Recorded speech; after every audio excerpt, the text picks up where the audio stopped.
E aí pessoal, tudo bem aí com vocês?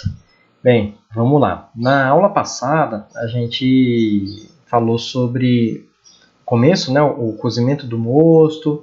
Então a gente falou de toda a questão enzimática envolvida, controle de temperatura, controle de pH. Antes disso, né, a gente já tinha falado da moagem, então todos os processos que envolvem a abraçagem. Então, como continuação, a gente vai falar agora da filtração, que ficou faltando, né? é, Na aula passada. Então, hoje eu vou falar de dois tipos de filtração. E depois, na semana seguinte, aí a gente vai continuar falando da fervura, do Whirlpool, né, que vem depois da fervura, e do processo de resfriamento, tá bom? Então, vamos lá. Depois que a gente fez toda a mostura, né, então a gente tentou lá extrair, né, o máximo possível de açúcares do malte, proteínas, né, hidrolisar, formação de FAN, né, quebrar beta-glucano, se for o caso. E depois disso a gente tem que filtrar o mosto. Né? E para que a gente filtra esse mosto? Para obter um mosto mais claro, né, para a fervura. E depois, lógico, né, o primeiro objetivo da filtração, antes de entrar aqui como que a filtração tem que ser, mas o objetivo da filtração, obviamente, é separar tudo o que é grão, casca, material insolúvel do que vai ser o mosto que vai virar minha cerveja. Né? Então eu tenho que tirar todo aquele material particulado, aquele bagaço que sobra. E aí o ideal é que a filtração então deixe o mosto claro, né? Então que não carregue substâncias escuras, né? Que tem uma alta velocidade. Por quê? Isso daqui, gente, se a gente for pensar numa indústria, a máquina ela está sempre rodando turno. Né? Então, quanto mais rápido você fizer a filtração, mais rápido você consegue fazer uma nova abraçagem. E normalmente essa é uma etapa que é um gargalo. Tá? Que mais? Na filtração, né, a gente deseja recuperar, né, o extrato dos grãos, então tirar o máximo possível de açúcar que está ali aderido naqueles grãos. Importante, minimizar a absorção de oxigênio, então evitar oxigênio, aqui o oxigênio é o inimigo, né? Obter grãos relativamente secos para facilitar o manuseio, então se você tem um bagaço muito molhado, é um pouco mais difícil o manuseio, né? Azeda rápido, enfim. Conseguir uma velocidade de ciclo alto, né? De forma a maximizar a quantidade de cozimentos por dia. Então é isso que eu estou falando, se você ter uma filtração boa, rápida, você consegue usar o mesmo equipamento para fazer vários cozimentos, várias braçagens por dia. Se a filtração trava, né, você diminui a sua produtividade. Tá? Importante também que a filtração tenha um baixo teor de sedimento. Isso daí a gente mede por um cone, que chama Koninghoff, que é um cone graduado, que está aqui a imagem, né, que ele vai até 1 litro. Então, o ideal é que ele tenha menos de 5 ml de sedimento aqui, tá? Para passar para as etapas seguintes, para a etapa de fervura, etc. Pessoal, hoje eu vou falar só de filtração, tá? Então, eu vou falar dos dois tipos de filtração, que são a cuba filtro e o filtro prensa. A cuba filtro é a cuba que a gente mais vai ver, que vocês provavelmente mais vão trabalhar, tá? Porque é a cuba que é utilizada em microcervejarias. Ela é muito mais parecida com o processo que a gente faz na panela, né? Para quem faz cerveja em casa. Ela tem uma operação um pouco mais simples, né? Vamos dizer assim. O custo é menor, né? Então a cuba filtro é a mais utilizada. Porém, a gente vai ver também como que acontece no filtro prensa, que é utilizado por indústrias maiores, tá bom? Então vamos lembrar lá da moagem. Primeira coisa, se eu vou usar cuba filtro, eu tenho que fazer moagem grossa, tá? Então a moagem fina, ela só se aplica ao filtro prensa, que é o próximo que eu vou mostrar. Então agora aqui a gente já relaciona, né, moagem com o processo de filtração. Bom, o que é essa cuba filtro, ou tina filtro, né? É uma tina que tem um fundo falso, então ele tem um sistema que mais ou menos 10% do fundo dela é perfurado, mas não aqueles furinhos que a gente faz, né, na panela artesanal e tal. ela acaba sendo mais umas ranhuras assim, né? Um filamentozinho, uma abertura bem fininha, que aí o grão não passa por ali. Mas não é esse fundo falso, não é ele que filtra o mosto, né? Ele só serve de suporte para os grãos ficarem ali e o próprio grão que vai filtrar o mosto, né? Então, ele tem um sistema de recirculação. Então, ele tem um fundo falso. Já vou mostrar a figurinha aqui para vocês, né? Então, segura os grãos em cima desse fundo falso e aí acontece a filtração, aí ele joga esse mosto de novo para cima da panela, tá certo? Existe um sistema de esparge, né, ou rega para a lavagem dos grãos. Então ele joga um spray de água ali por cima dos grãos para fazer um enxágue dos grãos, para a gente remover bastante açúcar, né? E aí existe um sistema de captação do mosto sobre o fundo. Opa, teve uma autocorreção aqui, vou corrigir depois para mandar para vocês, tá? Sobre o fundo falso. E existe um sistema afofador da cama filtrante, tá? Já vou mostrar para vocês o que é isso. O afofador ele é utilizado mais em sistemas em cozinhas maiores, tá bom? A nossa cozinha, não falei no começo, ela é nossa planta piloto de Cuba Filtro, tá bom? Até porque, como a capacidade é pequena, só de 100 litros, nem existe filtro prensa para isso, tá bom? Mas o nosso, por exemplo, não precisa de afofador. Então, quanto maior a tina, eu já vou mostrar para vocês, tá bom? E tem também um sistema de descarga de resíduos, que é o fundo lá da... aliás, tem uma escotilha que se abre para a gente remover, eu já vou mostrar para vocês. Bom, aqui do nosso lado direito, vocês estão vendo uma Cuba Filtro, uma tina filtro, tá? Então aqui existe um fundo falso, como eu falei. Então aqui existem várias ranhuras aqui, que o líquido passa e o bagaço fica aqui por cima. Então aqui é o fundo, né? É o fundo da tina. E existe um sistema de bombeamento em que o malte ele vai ficar acumulado aqui em cima, onde eu estou apontando com o mouse, o bagaço, né? Todo o malte que foi cozido. Aí ele vai passar pelo fundo falso o líquido, né? O mosto, e ele vai ser bombeado, olha aqui em cima, ó. Vai jogar aqui para cima e vai recircular este mosto, tá? Então essa cama, ou esse leito filtrante que vai formar aqui, essa cama de grãos, é o que vai filtrar o mosto. E como que acontece essa cama? Olha aqui, ó. Isso daqui é o que é mais ou menos, né, a formação desse leito, dessa cama de grãos, tá certo? Então a gente tem a maior parte aqui, ó, o bagaço, as cascas, que é a camada filtrante, tá? Abaixo a gente vai ter uma camada pastosa, né, mais grosseira ali, uma camada pastosa de fundo, a maior parte que é o bagaço, e por cima, isso aqui é interessante, forma uma camada pastosa que pode chegar a formar um gel. Se formar esse gel aí, ele vai diminuir a velocidade de filtração. E aqui para cima está o mosto. Então, quando forma principalmente se ele entrar em contato com o oxigênio, ajuda a formar gel, tá? Então, o oxigênio nunca deve entrar em contato aqui. Como que a gente faz isso? Sempre deixa essa cama com o líquido pelo menos 1 centímetro acima da cama de grãos, tá? Essa regrinha vocês vão ver que é bem parecido com a artesanal, tá? Porque usa esse mesmo sistema de fundo falso.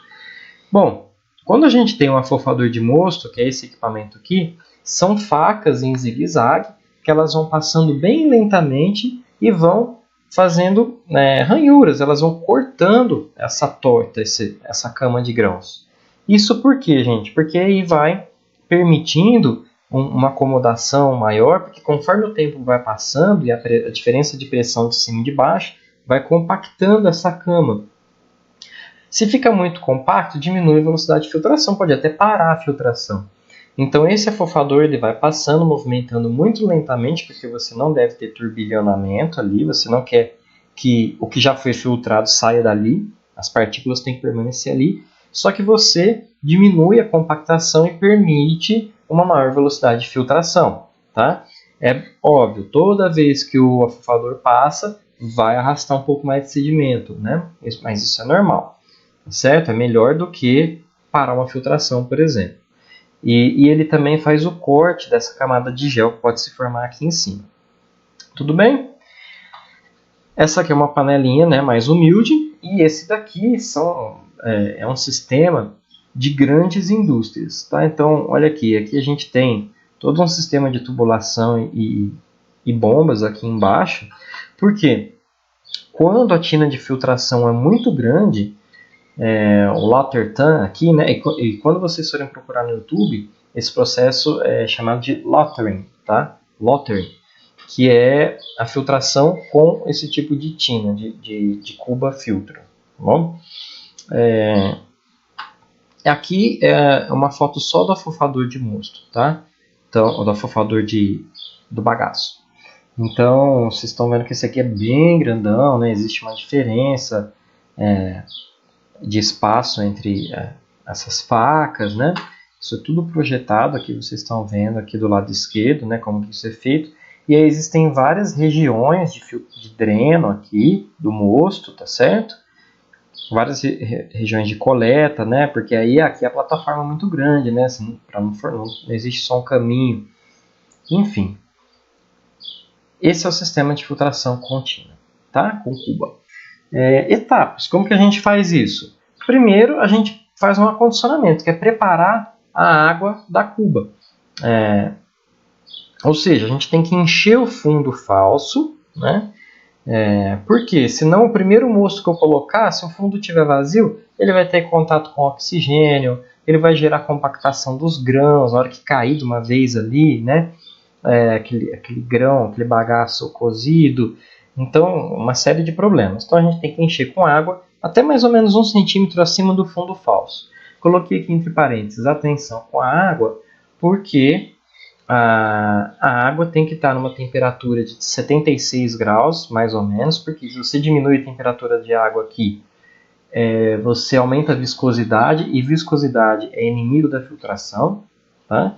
E se você também sobe demais a temperatura da água, você arrasta coisas que a gente não quer, taninos, muito polifenóis, etc. E o cuidado com o pH também. pH acima de 6, a gente arrasta polifenóis junto, então tem que estar abaixo de 6, tá certo? Tudo bem que aqui a gente já passou pelo mash out, então a maioria das enzimas já foram inativadas. Então a questão do pH aqui não é para manter mais na faixa ótima das enzimas da abraçagem, mas é para a gente não arrastar polifenóis, tá bom? Bom, feito o acondicionamento, que é esse enchimento da cuba ali por baixo, a gente vai começar o enchimento da cuba, que tem que ser suave. Quanto mais fizer turbilhonamento ou força de cisalhamento, que é quando passa muito rápido nos canos, isso gera material particulado, incorpora oxigênio, a gente não quer. Então tem que encher devagarinho. E aí, conforme vai enchendo, vai formando esse leito filtrante, que é o bagaço que vai se depositando ali no fundo falso. Formou o leito filtrante, começa a recirculação através de bomba. Então ele vai retirar ali de baixo e jogar para cima o mosto. Essa recirculação tem que ser suave, pelos mesmos motivos que eu acabei de falar. Tá bom? Fez a recirculação, a gente vai acompanhando isso através de um visor. Né? Então o mosto começou a ficar mais translúcido, mais claro, então a gente faz a extração do mosto primário, ou seja, a gente tirar esse mosto que já foi filtrado. Isso que a gente chama de mosto primário, é o mosto sem enxágue. Tá? Então a gente tira tudo até secar a cuba. Mas vamos ter cuidado com esse termo aqui. Secar a cuba não é deixar seco, é você deixar 1 centímetro acima da cama de grãos. Tudo bem? E aí a gente começa a lavagem dos grãos. O que é a lavagem? A água, né? Também na mesma temperatura e pH que eu acabei de falar, para a gente ir enxaguando, porque fica muito açúcar do mosto primário ainda nos grãos. Então a gente tem que ir enxaguando esses grãos para ir retirando açúcares, proteínas, nutrientes que a gente ainda quer. Até quando a gente enxágua? A gente tem que ir acompanhando a densidade. Tá? Então, normalmente se faz um corte quando está aqui entre 1,008 e 1,010 SG de densidade. Quando a gente deixa enxaguar demais, pode ser que não compense, porque depois o seu mosto pode ficar muito diluído. Tá? Então deixa um pouco de açúcar ali no bagaço você vai perder um pouquinho de rendimento, tá? Mas você ganha no processo, ganha na velocidade, ganha no mosto menos diluído. Então existe mais ou menos essa indicação aqui, tá? E depois que você fez tudo isso, vai ter o descarte dos grãos. Deixei para vocês, pessoal, um videozinho aqui. Eu vou só mostrar a cara dele aqui. Aqui, ó, Lottering. Então,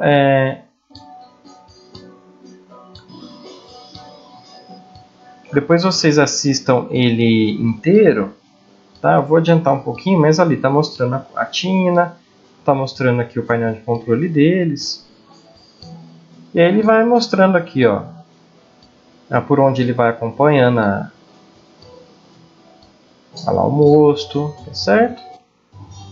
Olha aqui o afofador passando, tá vendo? Então o afofador é isso daqui passando a uma velocidade bem devagarzinho, né? E aqui, olha só, ele acompanhando o enxágue já. Aqui ele está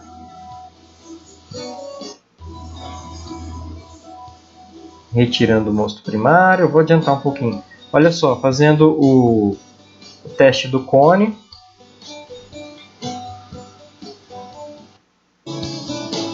O enxágue.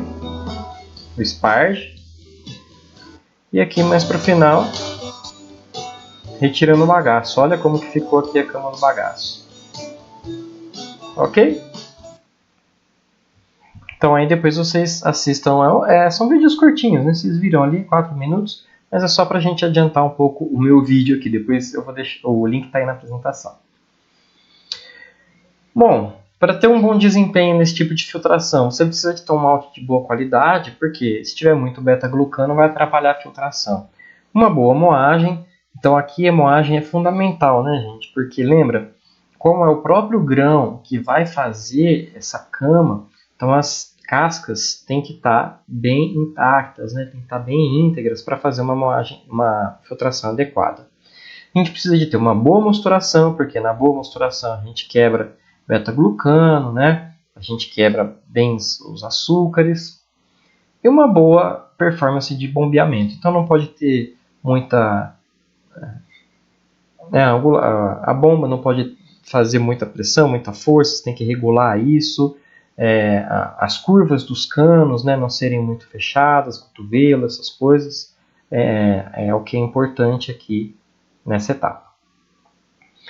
Bom, e já falando agora do filtro prensa, é um outro sistema totalmente diferente, tá? Então o filtro prensa, ele opera a baixa pressão, né, onde um fluxo atravessa através de um bolo de filtração, então ele forma também essa camada, só que a espessura do bolo filtrante é muito menor, tá? Muito menor, vocês vão ver aqui. E tem uma velocidade de filtração muito maior o filtro prensa, e é realizado por meio de telas filtrantes. Já vou mostrar aqui para vocês. E aí, retomando o que eu falei, se for usar filtro prensa, tem que ser moagem fina. Moagem fina, certo? Bem, vantagens do filtro prensa. Menos espaçoso, tá? Isso a gente está falando de fábricas já de porte grande, tá? De médio para grande. Ele é menor do que uma grande cuba de filtração. Tá? É lógico que quando a gente está falando de planta piloto, que é o nosso caso, aí nem existe, né, como eu falei, a tina, o filtro prensa desse tamanho. Tá bom? Mas em geral ele ocupa menos espaço. Ele tem um maior rendimento, então você extrai mais açúcares por causa da moagem fina, a velocidade é maior e usa menos água para lavar os grãos, menos de 2,2 litros por quilo. Na cuba filtro é mais de 3, tá? Então também acaba usando menos água. Outra coisa interessante é que o bagaço de malte sai praticamente seco, gente. Então acaba diminuindo o problema de efluente e o descarte do malte também é mais fácil. Tá? Então ele tem várias vantagens. Desvantagens. As telas filtrantes, as placas devem ser substituídas, lavar elas não é fácil, então normalmente ele é usado para fazer várias braçagens consecutivas da mesma cerveja, porque aí você não precisa remover todo aquele bagaço, né, que fica aderido às telas, que eu já vou mostrar para vocês, tá bom? Ele é fechado, um sistema que você não acompanha o que está acontecendo, igual a gente viu no vídeo anterior, né? E ele tem menor flexibilidade de operação. É muito diferente da tinta, que a gente tem mais variáveis que a gente pode mexer. No filtro prensa, não. Por isso que eu até coloquei em destaque aqui. Então, em geral, eles são mais adequados para grandes cervejarias que fazem um tipo só de cerveja, né, que tem cozimento padronizado. Então, eles rodam essa abraçagem 10 vezes num dia, até mais, tá bom? Bem, esse daqui é um sisteminha, até que esse daqui foi uma foto que eu tirei lá do curso que eu fiz, que é um sistema para planta piloto, tá? Que o fabricante fez exclusivamente lá para a universidade, porque esses filtros geralmente são maiores. O vídeo que eu deixei aqui também é de um sistema de demonstração, tá? Porque os filtros, na verdade, olha só, esse fabricante que fez isso daqui é a Miura, tá? É a mesma que é o principal fabricante que faz esses filtros. Olha o tamanho desses filtros. Cada um desses daqui é uma placa, que é essa placa aqui, certo? Essa placa aqui. Eu também deixei o link aqui de um vídeo, mas eu vou mostrar o sisteminha. Depois eu mostro o vídeo. Então, cada placa, então existem, olha só, aqui tem 1, 2, 3, 4, 5, 6, 7, 8, não lembro mais ou menos, mas vamos imaginar que tem umas 10 placas aqui. Cada placa é isso aqui, pessoal. É formado por... Então, aqui, ó, vocês estão vendo, essa é a placa, ó, isso que eu estou mostrando aqui. Uma, ó, 2 placas, né? Então, essas são as placas, todas juntinhas uma na outra, igual tá aqui, ó. E aqui, cada uma é uma placa. E aí, tá vazio o sisteminha. Então, aqui a gente tem uma membrana, tá? E eu já vou mostrar aqui as entradas e saídas para vocês. E aí começa a encher de mosto. O mosto vai encher, olha aqui, ó, mesh, é o marrom. Ele vai entrar, vai enchendo aqui de baixo para cima, e ele vai empurrando essa membrana, que é o que está em preto aqui, tá? Vai empurrando ela para a lateral, né? Lógico, para a borda. E aqui é onde coleta o mosto, desse lado direito, tá certo? Que estou mostrando para vocês. Então começou a encher as placas de mosto, já começa a sair aqui o mosto primário. Encheu todas as placas, então aqui está cheio do meu mosto que veio do cozimento, cheio de bagaço, né? E aqui, então aqui existe a tela da placa, da membrana, né? Que vai segurar o bagaço que está vindo ali, e aí o mosto vai saindo filtrado daqui ou aqui, tá? Importante falar para vocês, pessoal, que não é a membrana que filtra o mosto. Nesse caso, é a própria cama de grãos que também filtra o mosto, tá bom? Mas ela é muito mais fina, certo? Então, olha só, encheu as câmaras aqui. Depois disso, essa membrana que está aqui atrás das placas, que está aqui em preto, olha só, eu vou passar para essa etapa de pré-compressão. Olha isso, então o ar entra aqui e empurra essa membrana preta aqui, certo? E aí vai espremer, vai compactar o meu bagaço que está aqui, ó. Então, ó, esse marrom que está tudo isso aqui, que é o malte com o bagaço de malte que veio, né? Ele vai ficar todo compacto aqui dentro, ó. E aqui continua filtrando o meu mosto. Ó, o mosto está saindo por aqui e está saindo por aqui. Tá certo? Depois disso, eu vou fazer um sparging, meu enxágue. Só que olha como que é diferente o enxágue, né? Não é um spray. Então, a água quente vai entrar aqui e vai entrar entre o mosto, ou entre o bagaço que foi compactado e a membrana. Então, olha só, ele vai enchendo aqui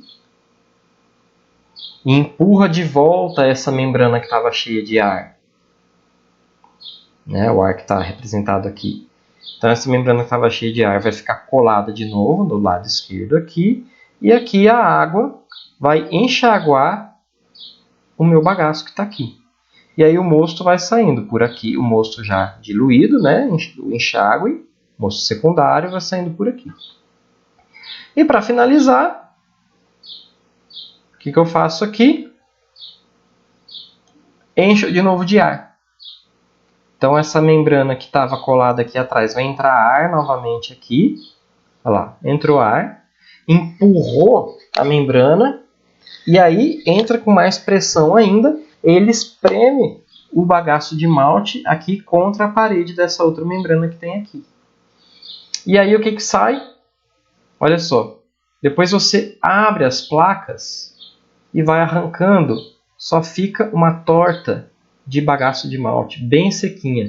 Olha só, essa daqui também, uma foto que eu tirei lá, ele sai praticamente com muito pouca umidade, você quebra assim, parece um papelão molhado, tá? E quente, né? Porque a água de enxágue é quente. Então é muito mais fácil o manuseio desse resíduo, tá certo? E aí, coloquei um vídeo, agora eu vou mostrar para vocês, também não vou mostrar o vídeo inteiro, tá? Tá aqui no link. É esse vídeo aqui. Vou tirar o áudio, olha só. Tá vendo? Então é o sisteminha aqui bem parecido que eu mostrei para vocês, um sistema piloto aí de demonstração, né? Então aqui eles têm a etapa aqui que ele vai montando, depois vocês assistem aí com mais tranquilidade. Ah lá, um desenho até parecido, né, do que eu mostrei para vocês, ele vai mostrando, ó, enchendo, filtrando. Olha só, ele acompanha. Olha como é muito mais rápida a filtração, pessoal. Muito mais rápido, tá? Aí ele para, né? Ele vai, olha lá, o ar entra por aqui por cima. Ele faz essa pré-compressão e depois começa o sparging. Então começa lá, vai abrir a água. Vai abrir a água devagarzinho, ele vai acompanhando a pressão. A água vai enxaguar a torta. Olha só, já vai enchendo lá a tina. Deixa eu adiantar aqui um pouquinho. Mostrar para vocês eles abrindo as placas. Olha lá, as placas é um trilho, tá vendo? Aí você remove essas placas. Olha lá, aqui é uma membrana que segura a cama. E aqui, ó, a torta que ficou do bagaço. Quase seco, parece, como eu falei, né, um papelão molhado. E aí, depois, ó, a dificuldade que tem é isso aqui, ó. Deixa eu mostrar, olha eles lavando. Tem que lavar a membrana, né? Ela é porosa, então por isso que normalmente isso se faz para um mesmo tipo de cerveja, vários cozimentos por dia. Tudo bem? Pessoal, então era isso que eu tinha para falar por hoje, né? A filtração parece que é uma etapa simples, mas vocês veem que tem bastante coisa, tá certo? E aí depois a gente continua com a próxima aula. Ah, e eu vou deixar uma atividade também para vocês essa semana, tá bom? Valeu, pessoal, um abraço.